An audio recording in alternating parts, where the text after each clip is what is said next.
So, first off, welcome to Joliet, which is, burbs of Chicago, but for us outsiders, we like to say it's Chicago, so welcome aboard. I know you guys have been here before. Yeah, I think the last time we were here was January of 2013 with Dying Fetus. And, I was here. The Contortionist. Yes, I was. Yeah. Yeah, killer. So first things first. It's almost been 2 years since Divinity came out. Where are you guys at with a new record? I mean, do you have anything in the works? Do you have anything written? A little bit, but I mean, we're just at the point with the way that things are with the industry nowadays that we feel like, and we were talking about this with Zach the other day, let the product be out there for a few years and tour the globe, because Hatebreed is a band that goes everywhere that we would tour per record. Sure. So when we do one record, we're going to Australia, we're going to New Zealand, we're going to Canada, we're going to Europe 5 times, we're touring the States a bunch of times. Yeah. We're doing South America and all these places. It takes 2 or 3 years to go do all that. So we want everybody to see us each album cycle, Sure. They wait a couple of years to see us, and then they hear songs from the last record we put out. So, I mean, you guys are big shooters now, so. Well, I mean, hey, you know what? I mean, you can be humble or you can not. I mean, the name Hatebreed, if you ask 9 out of 10 people, 8 or 9 of them would know, and that's a pretty damn good number. Yeah. So, I mean, I get what you're saying about selling your product, and hey, let's bring it to the masses. Well, we just want people to know the record. We felt that this last record was a really good one. I agree. Looking back 2 years after or whatever, and it's just very solid from beginning to end. We're still happy with it, just as we were the day we put it out. When we're not going back and being like, oh, we coulda, shoulda, coulda, woulda, did this to it. So we want it to still just grow on people. It's still, we still have people have come to the meet and greets and people we talk to after the shows, and your new album's great. I still love the new album. It's still the new album. Yeah, I was just gonna say new album. Please. Yeah. It still is, though. But it is. And we're doing, up to 6 songs off of it. Is that live, right? Yeah. So not maybe all 6 every night, but like in the rotation. Sure. And I know that on this break we're going back and we're learning more. Well, not learning, but going over and brushing up on a couple different ones. So we're going to ride this one out because we have a big year planned. And, the Slipknot tour's been announced now, and we're going to South Africa in March, which we've never been, and we're going back to Russia and the Ukraine. So good luck with that, buddy. Right. So there's things going on, Cool. But, you never know. We might get bored by the end of the year and squeeze out another one, but I don't believe that. You never know. Hey, you heard it here first. That mind of Jamie Jostles works a little bit crazy sometimes. So he's something, ain't he? He's always going. Man, he's something. So, Hatebreed just had 20th birthday, and I know that you haven't been around for 20 years, but 10 roughly. Do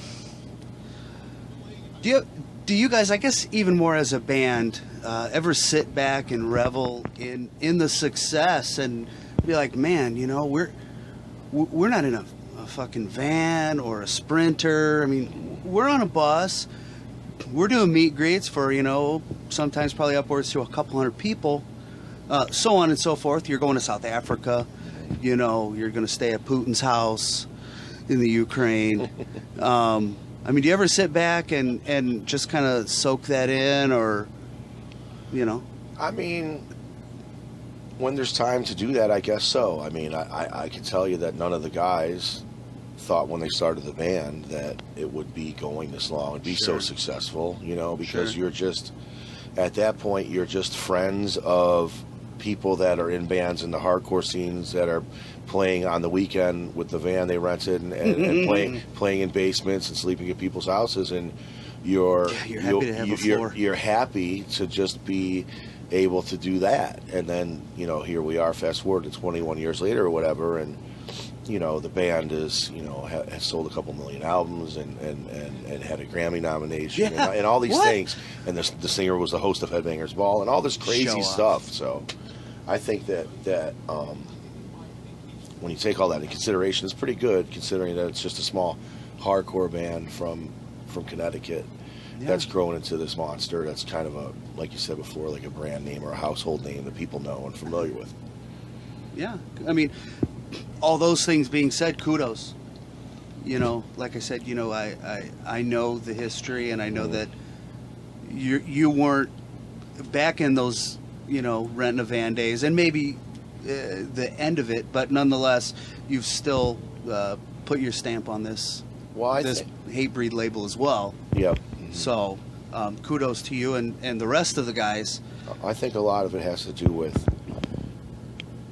metal and Hatebreed breaking into the metal scene and things like Ozfest that we've done more than every band except for Ozzy and Zach, and things like Headbangers Ball. And another thing that I feel that attributes to the success of Hatebreed more than anything is Jamie. You know, we're a hardcore band where the singer yells all the time and screams all the time, but you can understand what Jamie's saying. Absolutely. And I think that a lot of people that aren't into where we're the harshest they would go with music, or the gnarliest, you know, they might listen to rock music and a little bit of metal, and the Hatebreed's where they would draw the line at sure, as extreme as they would go.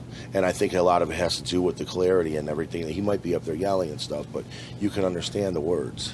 And for me, you know, I'm an older hardcore kid, and I love that about the band, is that you can catch the lyrics, you know. And with that being said, and you kind of alluded into my next question, you know, Hatebreed has never pigeonholed themselves to be a hardcore band, to be a metal band, to be anything, you know. It's and Jamie's big thing at the shows is, hey, we support heavy music. Thus, getting to your answer about the success of the band, where you've never really sold your soul to either. Nobody really does that anymore. Well, I mean, we're fortunate enough to be in a position that we're able to do that, to be the big fish in the small pond or the small fish in the big pond. Right. But it's right. I mean, we'll let everybody else argue whether we're a hardcore metal band while we're too busy trying to play with every different kind of band there is. Yeah. Be it Motorhead, Dropkick Murphys, Five Finger Death Punch, Napalm Death. You know what I mean? It sure. doesn't. For us, it's universal to us. So we feel like we can go out and at least make it so these people aren't throwing stuff at us and clapping and enjoying it by the end of the set, no matter what the band we're on tour with is. And, you know, then throw on top of that touring cycle, you know, I mean, playing the Black and Blue Bowl. Of course. So, or United Blood Festival, which we did this year as well. Exactly. Yeah. Then you guys did This Is Hardcore too, right?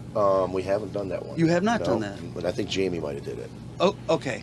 But, so, that being said, there is no road that you wouldn't travel. Sure. Essentially. I mean, sure. I mean, we had a great time this year at Black and Blue and United Blood. Those were great shows. Yeah, I mean. And to get out there and play the older songs and just, you know, have the energy, be there, and, you know, I mean, we're still doing shows like this all the time. I mean, tonight is that kind of show. So. Sure. Yeah. So, you're a Florida guy, thus Florida Frank. Well, I mean, I was born and raised in Cleveland. You know, I saw you did an interview with my best friend since we were little kids, James the Human Furnace from Ringworm. You bet. He and I started that band in high school. Yeah, matter of fact, those first few records are all my songs. So is that right? That is right. Yes. Well, he didn't tell me that. No, well, of course it's not good. Ringworm is a well-oiled machine, and they're doing their own thing these days. So I mean they're doing okay. Yeah, for sure. And I'm glad they are, because when I, you know, up until the time I left, even after that, they never had the people behind them, and now they've got an agent, and now they're doing tours, and now they've got the label Relapse, and I think that they're doing good for themselves. That was a big thing that I had touched on for them as far as label stuff, and they said that, you know, and to kind of go off on a different direction with those guys, that they finally feel after like almost 20 years that somebody gives a shit about them, that they spent 10 years of their career basically getting old, and nobody cared. Well, I feel, and you were part of that. Well, sure. That 10 years. I mean, like I said, we started the band in 1989, and you know, all the way up until I was writing songs, all the way up to Scars on those records. So, and I still just, we played Columbus, and James came down, Human Furnace or whatever, and we hung out and talked about things. Cool. Me writing some songs for their next record. Is that right? So, yeah, but you tell me you can do some cover art for us. Right. But I think that the thing with Ringworm is, you know, not getting off the subject of Hatebreed too much here, I think that with Ringworm, what they needed was to play with metal bands, because they always were in the hardcore scene, and the hardcore scene's got a lot of love for Ringworm, considering what a metal band they've turned into. Yeah, I would say, but they've never gone out, and they need to tour with like a 3 Inches of Blood or like a Goat Hole or like a, you know what I mean? So that the fact that they went out and did the I Hate God thing, and even though the music's a little bit different, it still was more metal for them as preaching to the choir. So I think they're doing good, and shout out to Ringworm, and hopefully everybody checks them out if they don't know. Absolutely.